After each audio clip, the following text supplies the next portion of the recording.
Okay, we are live. Hi everyone, welcome to our Plays Our Spot podcast, where we will be talking about the characters Cloud Strife and Aerith Gainsborough, otherwise known as Clerith.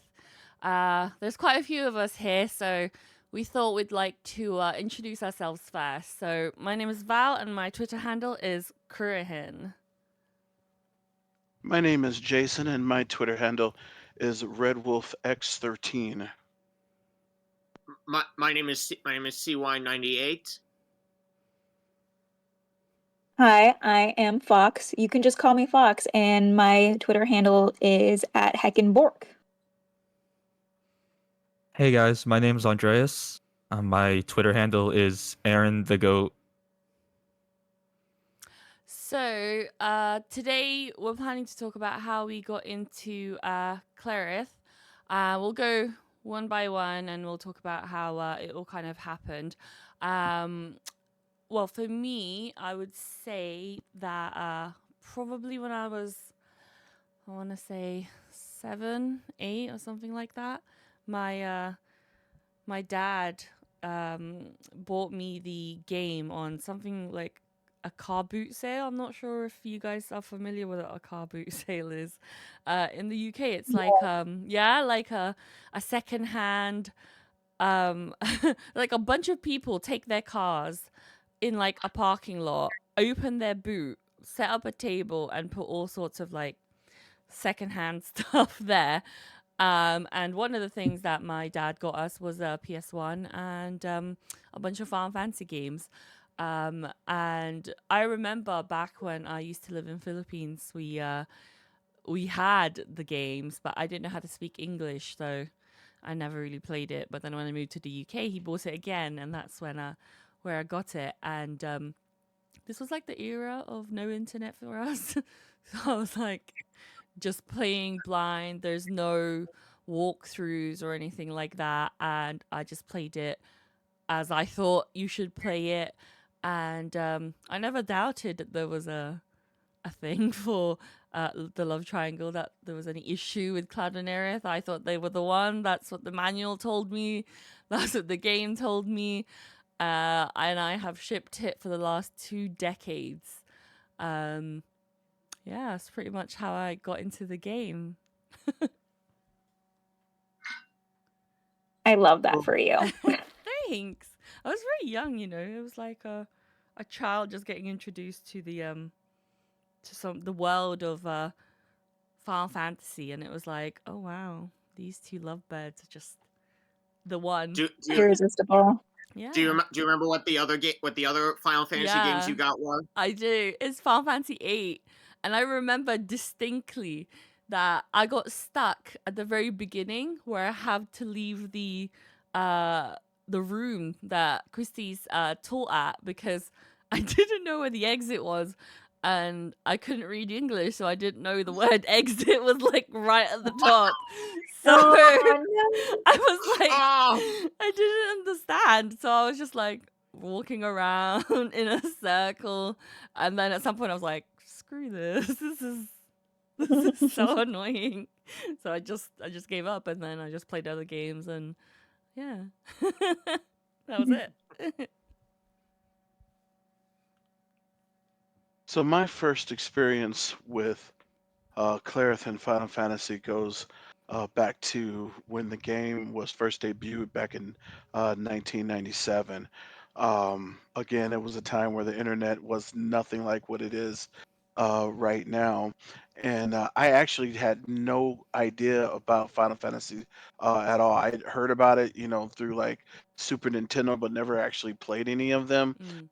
And Final Fantasy VII was actually the very first Final Fantasy that I played, and the first time I'd ever actually played a PlayStation. I actually bought it that late spring, and it came bundled with Final Fantasy VII, and I'm like, what is this game? And it came with the system, so decided to go ahead and play it, and it really changed my life because from the moment I started playing it, I couldn't put it down, and I remember um, from the opening scene my very first thoughts was, who is this girl in the opening scene? She must be someone that's going to be important to the game, because she's the very first image that you see when the game begins. And then of course the game starts with Cloud Strife, and you're playing with them.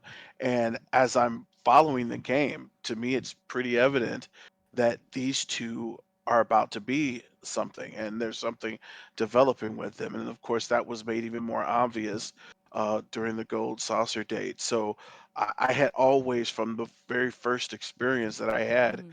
with Final Fantasy VII, believed in those two as a couple. Of course, that got chopped down the moment that she died at the end of disc one, but it never stopped me from believing in their relationship. And when he announced that, he had got an answer from the planet, and that's where he could meet her, was the Promised Land, it kind of left me with this little glimmer of hope that maybe they were going to show something that gave us hope that they were going to meet again. Of course, it never happened in the game, and I just spent the rest of my life kind of just hoping one day, maybe one day, we would get to come back. Bring those two back together. I thought maybe it was going to be hopeful when they released Advent Children, Mhm. and of course, and I got really excited when I heard about it, and then of course when I watched it, I was further disappointed that it didn't happen. But again, once again, it just reinforced to me that these two were always supposed to be a couple. So I didn't really even know about the love triangle debate until many, many years later, when I just started hearing, you know, when was actually able to start reaching out to blogs, I Mhm. started hearing people saying, Cloud and Tifa, and I was really confused by that, Mhm. because the game that I had played did not show that. I mean, there were insinuations that there may have been something between them based on past history, but it obviously never developed into anything, and it wasn't anything that was going on throughout the game. So I was really confused by it. I really did not fully understand until much, much later that there was this movement to try to somehow explain away and Mhm. dismiss Cloud and Aerith's relationship. But that's where I got started, and I've been an avid follower ever since of Clerith. Actually, I totally get that of the whole when you see some characters at the beginning, you're like, "Oh yeah, main characters right here." Right? You don't even Mhm. doubt it. You just think, Exactly. "Yeah, yeah, them. Totally." And they're the only two that show up, right? So it's like Yeah, Exactly. why would you think obvious. anything else, right? Right, right, exactly, exactly. Right. And it confirmed it for me when he meets her right after the mission Mm. on Loveless Street, and then of course he purchases a flower. And I remember when I chose to choose the options, I kept trying to still talk to her. Even after having purchased the flower and she was trying to walk off, I was still trying to find a way to Mhm. speak with her and talk with her afterwards. Because in my mind, I was just sure, okay, this is the start of something. S- Mhm. we're- He's obviously going to run into her at some point in time. Of course, to my surprise and pleasure, he falls through the roof of the church and meets her again. And I was so excited when he Mhm. did. So I was like, yes, yes, I knew they were gonna cross each other's paths Mhm. again. So it just I never doubted in my mind from the first time I ever played the game Mhm. that these two were it. Agreed, agreed. Especially Hmm, the how same. it sets it up, because you then start thinking, who is that girl? Why is she not in my Yeah, party? Where did she go? You know. exactly. How do I romance her? Maybe not that much when I was young. I was little. I don't know if I just kind of expected it to be a given that you would, because she's literally at the beginning scene. You just Right. expect it to just happen. Well, I was about to be 19 at the time, because when I started Ah, playing this, yes. this was Yeah. like late spring, just Yeah. before going into the summer. My birthday is in June, so Mhm. this had to be around like maybe April or May when I got the Oh, game. sure, sure, sure. So yeah, I was immediately going to the direction of romance with I'm I a knew I'm an it. 18 I year know old. you so well. Ship it to your core.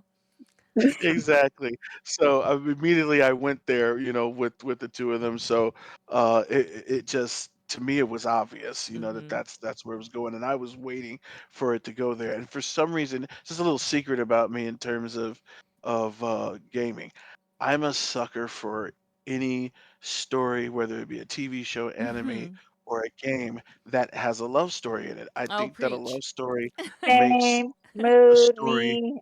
better. You know, it just because to me, if you're not fighting for love, what are you fighting for? Oh, And it doesn't, facts. and it doesn't have to necessarily be even be a couple, but I Mhm. feel like Mhm. that the best stories are rooted in your fighting for something, someone that you love, something greater than yourself that Mhm. you love and that you care for. And I think love stories, you know, when they're done right, I think that love stories are one of the best. No matter what else they put in the story, when that's the driving force behind it, you seem to always have a good outcome. So I've always been a sucker for those types of stories. So Mhm. when I realized where this story was going, I was just all in. Mhm.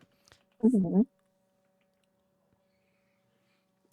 Did you want to share All right, five? CY, you're up. Oh, um, okay. Hi. All right. Hi. I am CY98, and how I got into Final Fantasy VII and Clerith. I actually got in much later than all of you guys. I had been what really kicked off my curiosity for was that I was watching this video that talked about games we were promised but never got, like, stuff like Half-Life 3 and all that.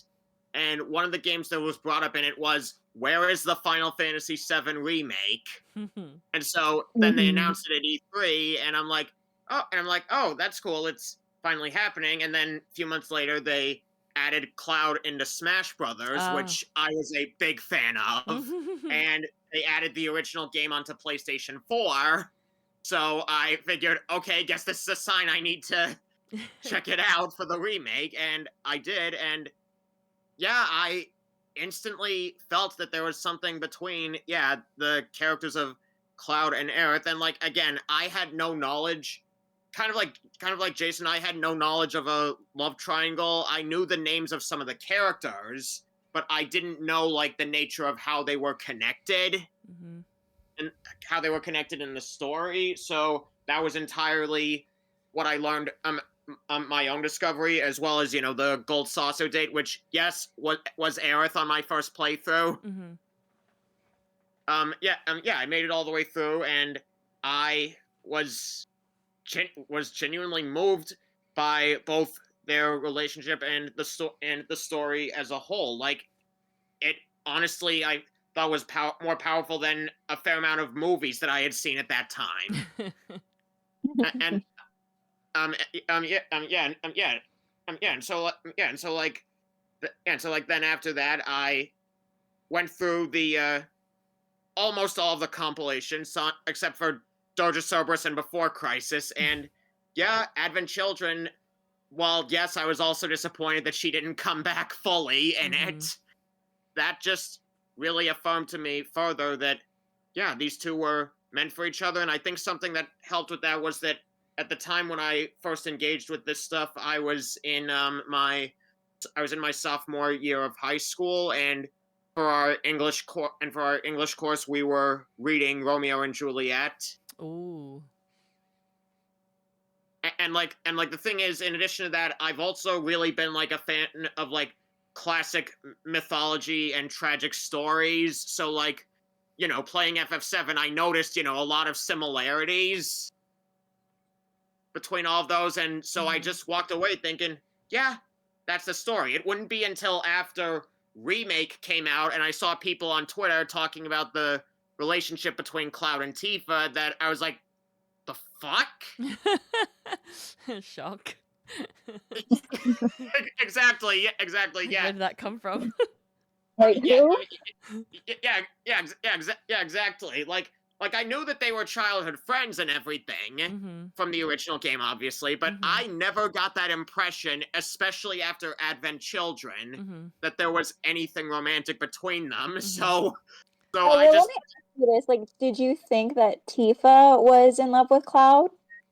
um Yes, I did. Yes, I did think that she Mm-hmm. had something for him. Mm-hmm. That much I picked up on, but I didn't really sense anything from Cloud Yeah. returning it to her. Mhm. My initial impression when I saw Advent Children was that maybe there was something between them in the 2 years in between, but Mm-hmm. obviously now I know that there really wasn't. Mm-hmm.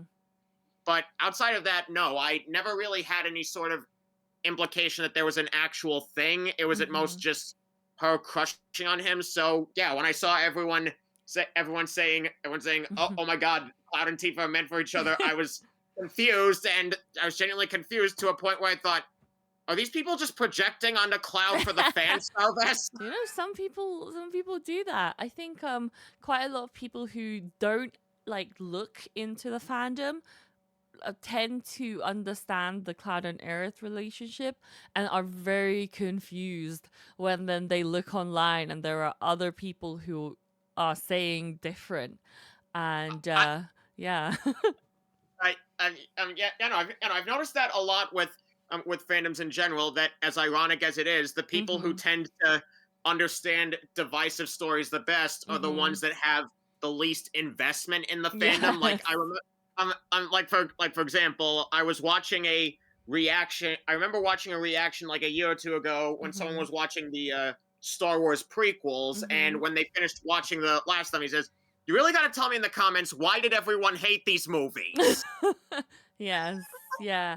I could have like a whole conversation just about people not liking the Star Wars prequels. I came from the era where you were seen as edgy if you liked the Star Wars prequels. That's actually That yeah. was yeah, that was pretty much my childhood, especially with Revenge of the Sith being the first Mhm. film I saw. Mhm. But Yeah. getting back, yeah, to FF7 and Clerith, that was generally what got me into it, and it wasn't really until like after remake, and particularly when they announced the Crisis Core remaster, Mhm. that I learned like the full extent of it, that there were people who genuinely believed she was Yes. in love with Zack. You know, I Mm. think it will need to be another podcast session of where we talk about the mistake that is Crisis Core, because I think that's gonna go Well, on I for want a there long to be a time. separate podcast where we talk about like the anti-tea. You know what I Yes. mean? Oh, I'm so down for that tea. Yes, Because I yeah. have things to say on either side of that Mm. ballpark about Zareth and Cloti, but I don't know if this Mhm. is the correct time for that quite We'll yet. we'll we'll use this podcast just to introduce ourselves first and the people that are with us and Clerith, and then I'm sure we'll find some other episode of the podcast to talk about the anti and the mistakes that has occurred over the decades of this Yeah, fandom. yeah, no, Yes. definitely. Mhm. Definitely. We could spend 5 hours tearing Honestly, apart Max alone. just Yeah, from join us for our resilience podcast, but it'll be mm. next week because we're gonna do this. Yeah. It's Right. gonna be a lot of tea. It's gonna be a lot of Yeah. tea. Uh, Juicy. um, Mm. but anyways, you next. Yes, okay. So my introduction into Cloud and Aerith was through the first Kingdom Hearts game, Ooh. where I'm gonna be honest, when I first saw Aerith, my immediate saying out of my mouth is, "What is that?" Burn her! How I dare know, and it's you! just like it's because I thought her red bow that she has in Ah. that game were her ears, and I was just like, "Oh my Ah. God, she's a furry! Get her away! Get her away!" Furry? Blasphemy over here. Yeah, I late. know, and then Yeah, no, PS1 and sorry. late PS1, early PS2 visuals were Mm. not exactly the best. Mhm. Yeah, but then I was introduced to Cloud later on in the Hercules world, and I was just like, he seems like a douchebag. I don't like him. And then he got stomped on by Cerberus, right? Yo, And yeah. that sent me. I was laughing until I was ready to die, Did basically. you I was kind just of like, well, get that's what a you get. Did you kind of get a hint that they were connected, like they were from the same game or not yet? Definitely not yet, and Mhm. that's probably my own fault because I wasn't reading Jiminy's journal as much as I should have been, because I would have just stated so. But I at the very least thought that Aerith and Leon, aka Squall, were like brother and sister. Yes. You know, because they kind of had like the same like similar like look and aesthetic to them. But then Cloud started talking about his light in the same context that Sora would talk about Kyrie, right? And I was like, oh, he lost a girlfriend. Oh. So, and I was like, I wonder if we're going to get any more backstory. But I was like 11 years old at the time, so I didn't think about it that deeply. But then I saw the ending credits, and I was like, oh, they know each other. Like, it didn't even cross my mind that it was the first time they could have been meeting for all I knew.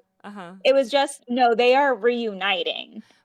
I think it's because of Sid, it seems right? so obvious. It's the way that Sid kind of like beckons Cloud over and like points at Aerith. That's what made it look like they already knew each other prior, and it wasn't just like it was all the body language between everyone. Like, and that was something that I think Square Enix and Nomura did a very good job on just for that game. Agreed. And then in Kingdom Hearts 2, they had a scene where they finally like spoke to each other, which by the way, I did not get like any Cloud and Tifa scenes on my first run through because all of those are optional, and I did not want to fight Sephiroth again.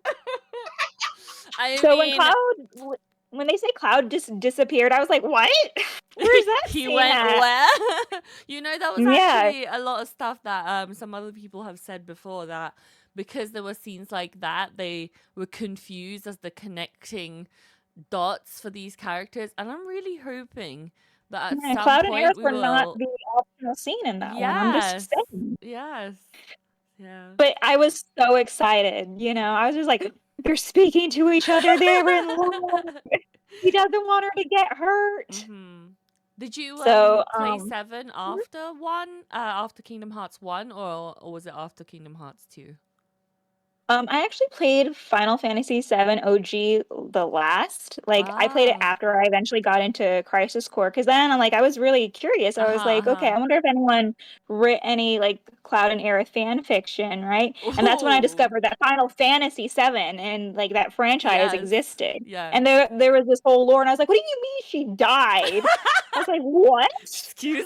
No, she didn't. I saw her in two peoples. You know?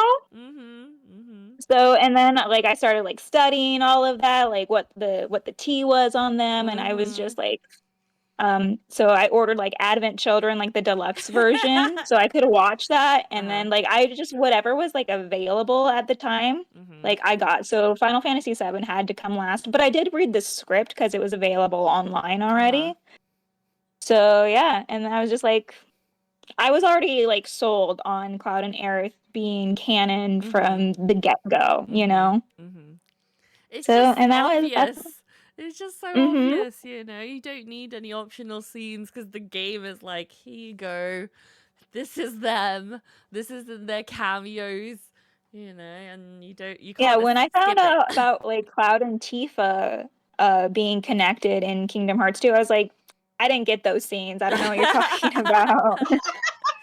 She's not in my screen right now. Who was that? Yeah, like she was just the girl I knew who was destroying the library looking for someone, and I didn't know that it was Cloud. It was the most bizarre Like, scene like ever. spiky hair, and I was just like, you gotta be more like specific. Everyone in this game has spiky hair. But also, why would Cloud be hiding under a table? Like, what? I know, and then like behind a portrait, like like please. Anyway, like, that's for a different podcast. Playing, like hide and seek.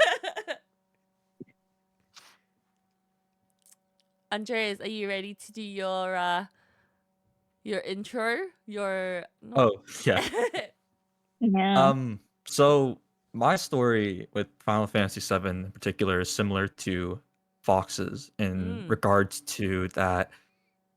I years ago went over my cousin's house, and she had a copy of Kingdom Hearts 2 on her PlayStation 2, and I remember playing a bit of it, and at the time I was really just an Xbox guy, so I didn't really own any PlayStations at all. I've never owned a PlayStation. I mainly just had the Xbox 360 and the Wii. So, Final Fantasy wasn't really something that that was accessible to me due to a lot of those games being on the PlayStation 3. Around the time that Remake released, I started getting interested in the Final Fantasy 7 space, as I started watching some videos and just like seeing the action, and I thought, oh, this is really cool. And eventually I bought a PlayStation 5 and I waited for Integrate to come out before I fully played Remake. And before that, I played the original on my Xbox One because they released recently 7 OG on Xbox, so I played through that. And I would say that something that is different from Fox in that regard is that I wasn't really a shipper after I played OG7. I could see the Cloud and Aerith dynamic, but I wasn't really focused on that. I was mainly just focused on the overall story and just the character progression in general. And I You could have to leave the see podcast. You're those not one two. of us.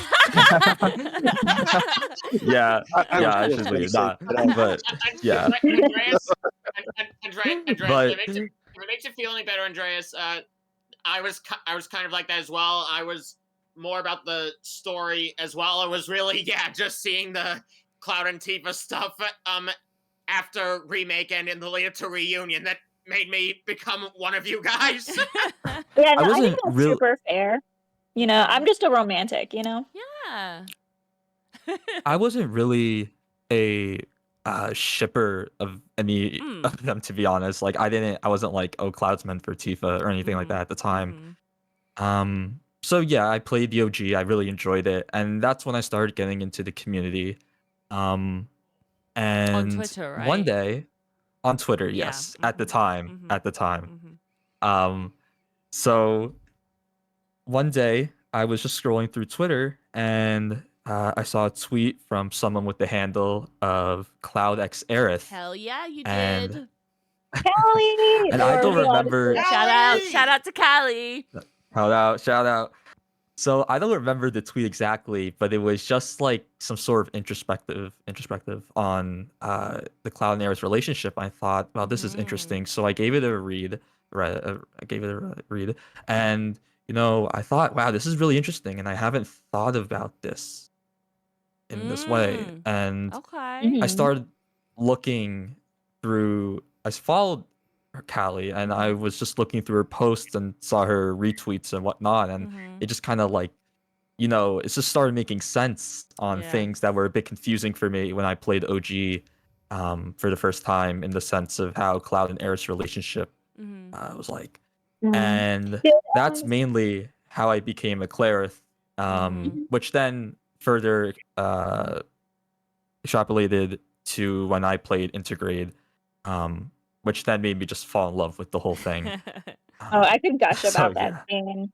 But I wanted to ask real fast, did anyone ever read like FFG's stuff before Of they course, came girl. across Callie? Because that's how I got like So, introduced into with like the debate of it all. it's obviously after our how we got into Clerith, I was saying earlier that I didn't have access to the internet, right? So when I was like, oh my gosh, Aerith is dead, I need to figure out how to revive her. So in the vast universe of the internet, I came across some certain websites, including FFG's website, and I was like, so even though she is gone, it actually did not stop their love story. And from reading FFG's website, which I'm pretty sure is still up, I think it's just not updated, obviously. I learned that there was multiple people that like Cloud and Aerith, and there was actually a forum, a gathering of people that like the same thing as myself, which is obviously Clerith. And through there, learned how to debate, learned how to learn where to go and where not to go in the community that was present at the time, because we didn't have Twitter, we didn't have Tumblr, we didn't have all those things at the time. It was just, if you wanted to debate at the time in the forums, there was like a little chat box at the very bottom of the forum where Never went in there. literally so is chaotic. There would be like a message from some troll who'd be like, "You guys suck, Clerith forever," and then the bunch of us would be like, "Shut the fuck up!" And it was just like, "This is our forum," and it was like that. And whenever FFG would show up, and she would, you know, she was like, for a child at the time, like myself, I think I was probably like 13, 14. I really looked up to her, the way that she would, you know, protect us. That was one of the main things that I really took away from the things that she was doing. She wanted to protect us from the people that tried to bully us for this game. And through her, I learned to do the same. And because of that, people then came to me to say the same thing, which was to thank me the way that I thanked FFG. And then I'm pretty sure that's how I met you lovely people. Like in and out on the pink forums, but we can get more into that later after I read some thoughts from our fellow Clariths who could not be with us here today. They are not dead, by the way. They're not just dead. They're not dead. Yeah. they're just not Okay. here. No, They're they're all just fine. not They're all here. fine. They're just not available. Yeah. But they are a part of the podcast in spirit. So I'm just going to start with Electronic Stars. So she says, "Hi, I'm Electronic Star or Elec for short. I began shipping Clerith since around 2002 after Kingdom Hearts was released in Europe and was introduced to it by my best friend. She was also the one introducing me to Final Fantasy right after Final Fantasy X, to be specific. And since then, she knew she was some parts already. She told me a little bit about Final Fantasy VII characters in Kingdom Hearts, including that Clerith was a canon thing in 7. Sorry, I can't read, guys. So it was pretty obvious to me that Cloud was searching for Aerith, his light, in Kingdom Hearts 1. And the reunion and the credits made me pretty happy for them. Only years later, probably around 2005 to 2009, was I able to get myself a PS1 copy of the original game through eBay and finally play it. By then, I vaguely knew about Aerith's fate already, but she never left my party once. My main party was made of Cloud, Aerith, and Nanaki. After the Forgotten City and start of Part 2, I was a little paralyzed for a minute, but kept on playing in hopes that she could come back, but she never did. Still, Clerith being the canon couple of the game was extremely obvious to me, and I was not prepared for the messed up community on the internet. I was bullied off a forum by rabid Cloties after posting an innocent Clerith thing, and since then I enjoyed my Clerith ship with my real-life friends and through fan fiction, which inspired me to eventually write my own. Only a couple of years ago did I join the online community via Twitter and found my good Clerith friends that I still love to fangirl over our ship and share theories with. See, I love how obvious it is to everyone, even who doesn't start out shipping them, you know? Yes. I think that's actually a really big contrast that a lot of people end up saying, that the only times that they start questioning that is actually, you know, that Clerith was a thing is because other people on the internet said so. Not that was your initial gut reaction. It's always like, oh, that's bizarre that somebody else didn't think that, because I certainly thought that at the moment I saw her. Especially like when Jason brought up the whole and the introduction, you see them, that you literally see nobody else but them, and it's just like, well, it's kind of obvious then. And in the manual it talks about the love, but you know, because Aerith's one says something along the lines of that she was interested in the blossoming love triangle between herself, Cloud, and Tifa, and I thought, oh well, clearly there's going to be something between these guys. And yeah, and then that's what I thought was Yeah, like I will have to Hmm. speak on that later because my Mhm. introduction to the Twitter community was a little more shaky because I accidentally believed a fact that wasn't true Oh about no. specifically about Xerath. So I wouldn't have blamed anyone if they thought I had shipped that, but it was specifically about Maiden who travels the planet not being canon because Oh Lord. Here we on the Pink Forum days, that seemed to be like the thing. And so everyone accepted that it was just some kind of fan fiction that painted Cloud and Aerith in a very positive light, but Yeah. was simply that like it was just not canon. Yes. And then I had said something like that on Twitter. Mhm. It's like we probably shouldn't be using this material because it's not. And then the twins rightfully corrected me and kindly as they did. That's not true. It's just like the only Yes. people who say that are people on the other side. Yes, correct.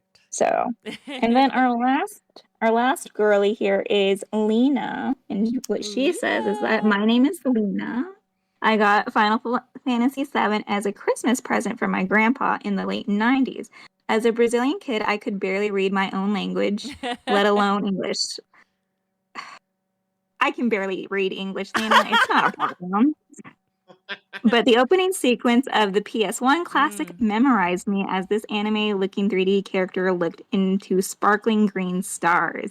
I had never seen anything so beautiful. I remember watching my older brother play Cloud through the dark city of Midgar, filled with injustice and pollution. A clear cautionary tale about where we are as a society heading if we didn't stop to take care of the planet and ourselves.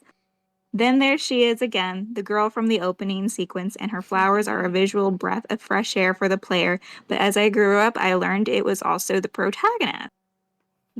These mysterious pixelated characters inspired me to learn English.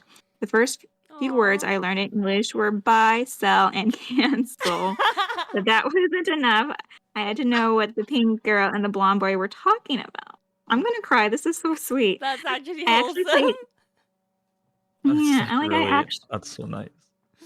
Yeah, like I actually played the game when I was a teen, now fully understanding English, and I was pleased to see the impression Aerith left on me as a small kid was matching the script. She was a breath of fresh air. Let's see, hold on. Let's see, blah blah blah blah. Yeah, she was a breath of fresh air, and as I grew up, I always wanted to be like Aerith. I wanted to make a difference, make someone's day a little bit better, make someone smile. Oh, Lena. Yeah, and sorry, she was a breath of fresh air for the narrative and for Cloud, a man who has been all alone his life. I'm That's so okay. sad. This is like a perfect summary so far. Right. It's a good thing she went lost. Yeah, like this is a little bit of a novel, but I'm not mad about it. This is so sweet. If But I life drop was really off, heartwarming to easy. hear. if I Yeah, drop Just off, really heartwarming. I didn't go to the bathroom to get tissue. I just want to let you know I wasn't going to get tissue.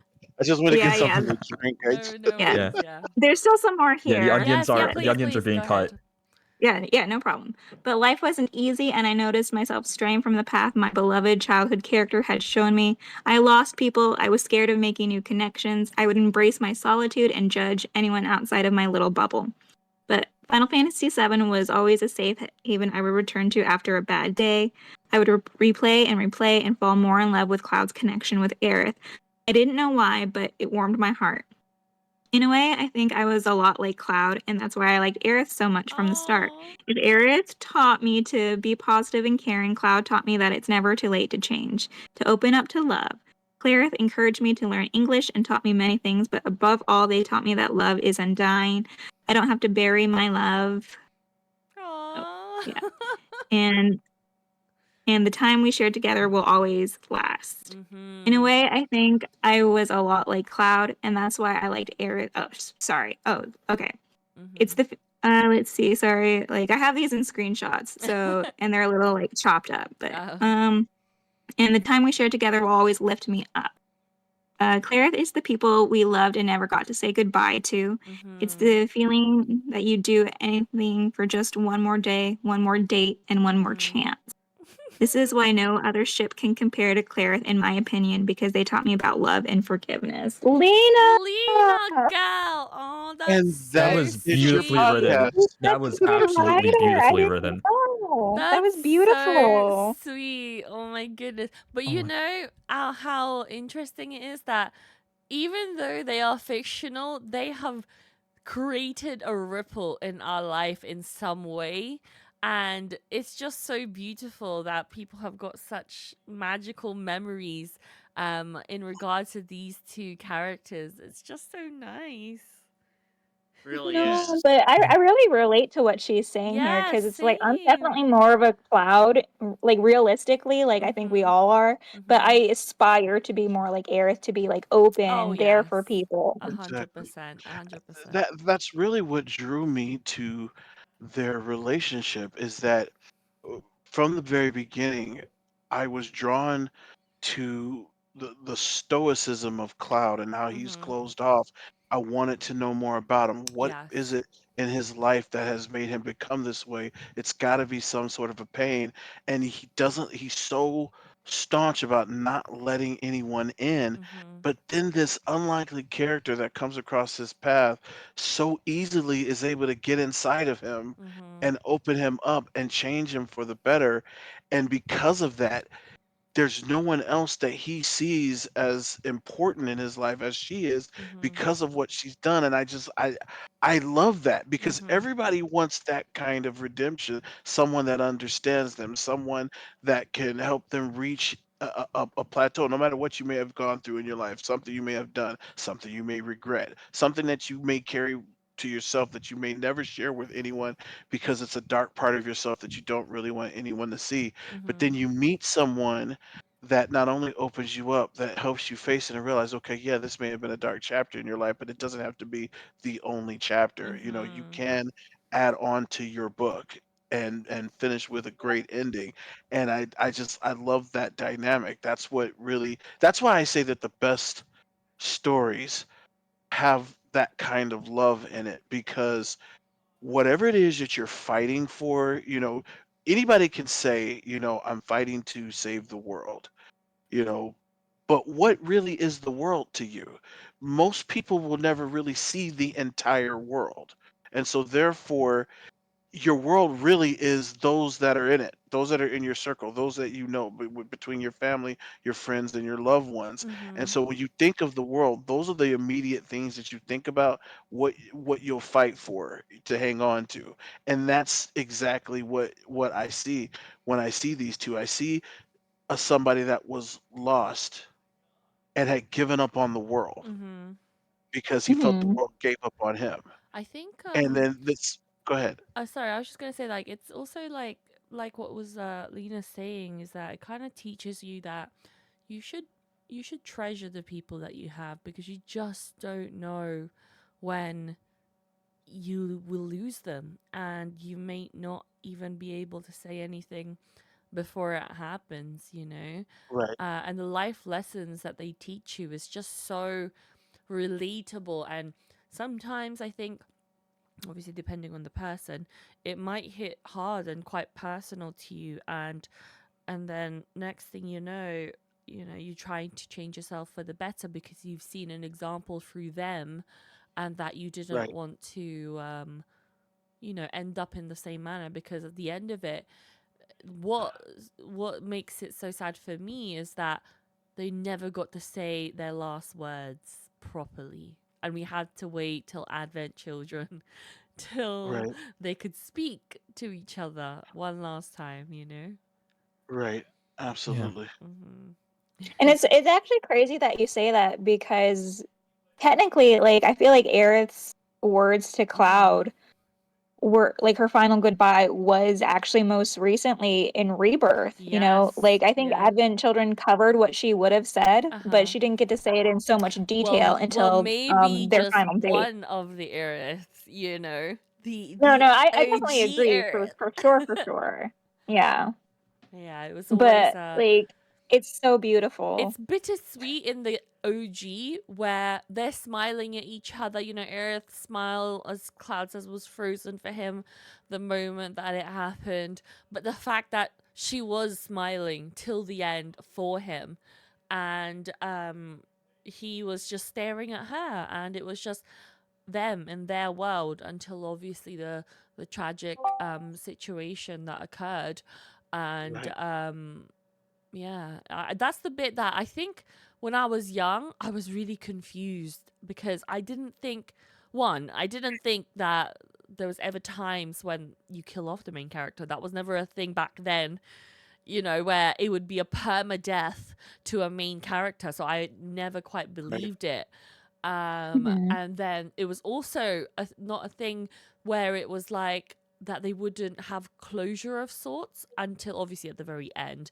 Um, Right. and it was almost like, okay, well, I need to say stuff to her. I need her to do stuff. I want me to do stuff. And it was just like, okay, but when am I going to get to do that? And so I was very excited when Advent Children came out, and very excited to see them together once more, looking in the same manner that our current background of the podcast is, in the white light, just them in their own world, and yeah, wanting to be together. I thought that was really beautiful. Also, hi Kitty. Hi, Kitty. Welcome. Hello. Oh, sorry. I got the time mixed up It's because okay. I'm lame. It's okay. I'm It's so okay. Cool. Would you like to answer the question how you got into Cloud and Aerith, honey? Sure. So my daughter said to me, "Mom, Final Fantasy VII is coming out. A remake is coming out." She didn't know what it was, and I didn't know what it was Mhm. at all. We didn't know what it was because I'd never played it. Although I've been a gamer all my life, I must have been playing something else at the time. Mhm. So we got it, and I immediately fell in love with it, obviously. And to me, the only people I saw in love were Cloud and Aerith. Mhm. I didn't see anything at all between Tifa and Cloud. Yeah. I saw, I could see maybe they could be kind of friendly, and I didn't know all the deep details about like what had happened, like Mhm. with her withholding the truth and all of that, which Mhm. only added to my feelings of like that would never be okay for me personally as a mate Mhm. to have something withheld from me. Yes. Um, Agreed. so yeah, and then obviously I just learned more and more, and I fell more and more in love with them. And you just see it; it's right in front of my face. And I never understood the Cloud, and although my daughter did tell me, Mhm. she thought that they were a couple. She thought that Zach was Cloud, or Cloud thought he was Zach, and all sorts of stuff. Because all of these lies that are out there, when we Mhm. first started it, It's we hard. Yeah. yeah. It's when you I get Yeah, was and I don't exposed. so know where the Cloud is Zach stuff really came from in terms of OG, because as far as back as I was like researching not that long ago, is that people just thought Cloud was dead and that his clone was Oh, walking around.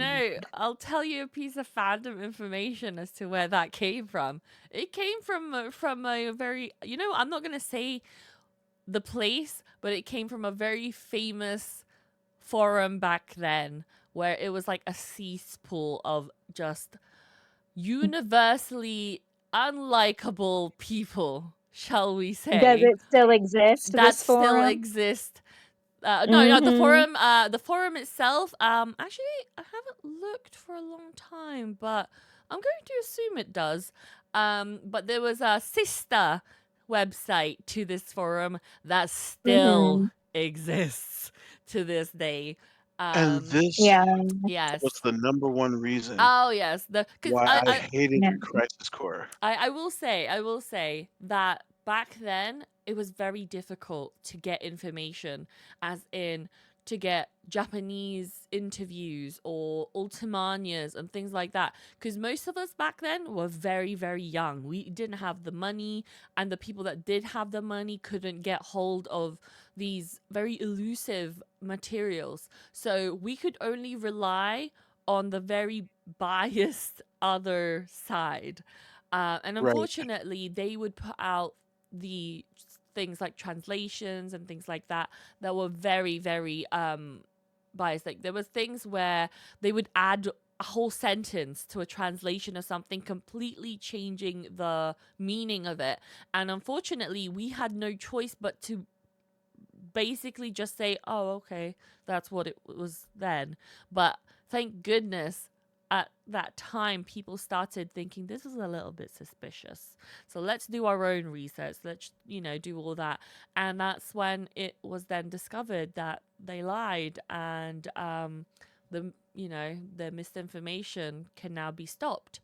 And the era of Twitter then occurred, and then it was way easier to stop their misinformation, because the moment they put it out, we'd be able to reply quickly. It wasn't because this forum was locked, it would be just on here, and only members could reply. Thus, if you wanted to correct them, if you weren't a member, you couldn't. And it was that type of, circle jerk, as you would like to say.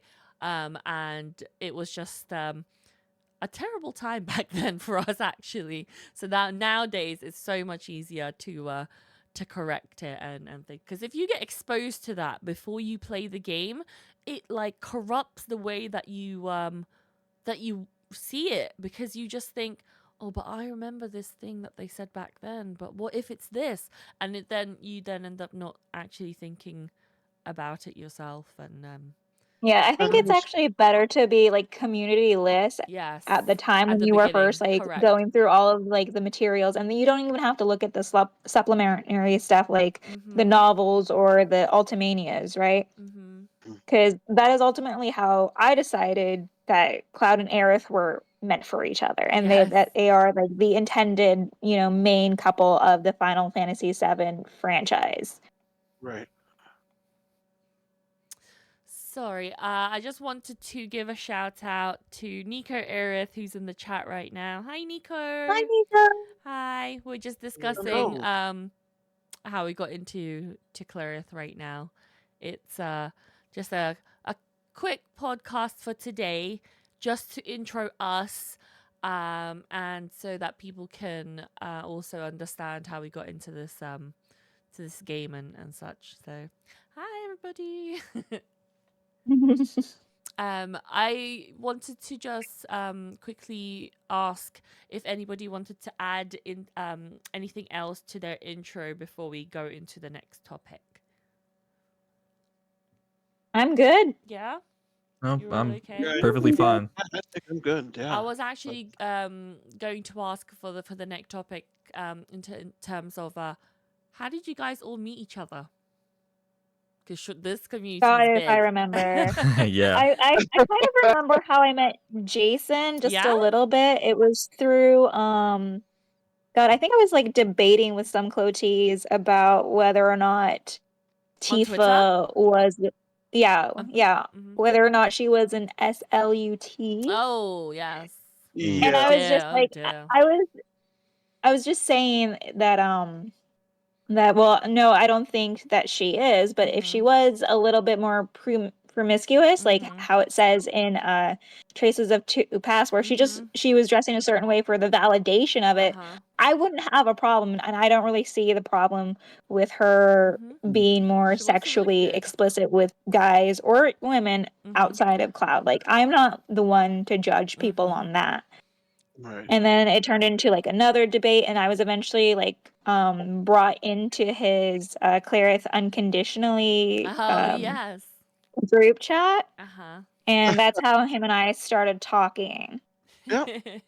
That's about the size of it. Yeah. um, And when they I were got like, "You've been doing this all day, and we just wanted to yeah, support you." So and it was really nice. Yeah. That's nice. That that type of situation had brought you guys together in the end. yeah. Hmm. Well, I had that the group chat for some time, but it was that thread that and I don't even remember how I got caught in that thread. I think was it a thread I was typing? I think it was a thread I might have written, and someone had like got offended. A Clody got offended by it. And I wrote the thread to defend another Clerith, because it was back when the big argument came out about again Tifa and her, you know, the way that she dressed and the Mhm. outfit that she wears and things like Mhm. that. And the thread I was making was really one of outlining that it's not us Mhm. who identified her as, being slutty. We Yes. were just referring to Mhm. the clothing that she wears does have a story behind it, Mhm. and Oh, they that did, right? They put it in the book.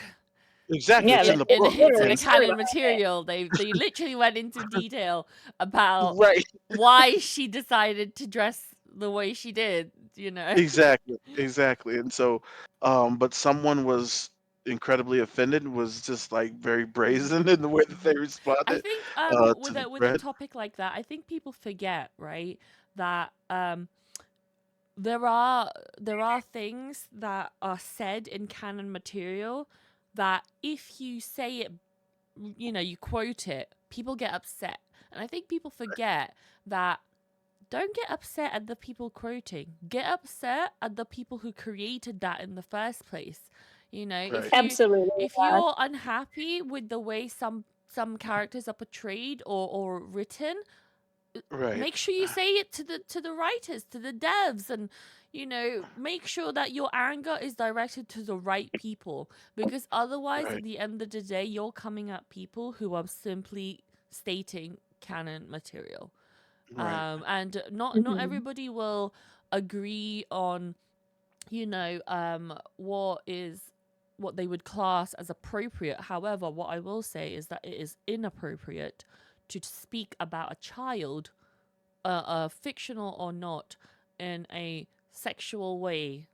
That is not okay at all. Regardless, if we love this game, because we do, clearly we do love this game. That's why we're still here talking about it. But there are right, things that I find questionable in regards to the choices that the devs have made, especially regarding to fan service character like Tifa.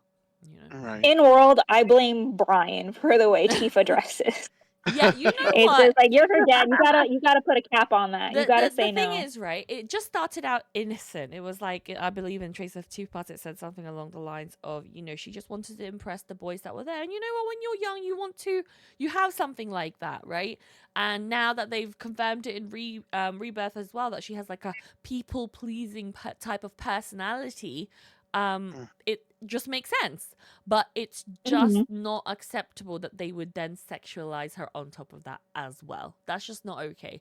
Just be normal, you know. Yeah. Stop putting her in. I think in one of the concept arts, it had like the outlined Tifa's chest as a child, and it's like, was that needed? Yeah. Did you need to do that? Did you have to do something like that on a child? That just yuck. That's not okay. Yeah. That was incredibly just distasteful, and I Yeah. hope that someday the devs stop allowing that. Yes. right. But hey, Oh, there's a comment on chat, or better yet, the group of people who got upset when child gets censored. That always gets me.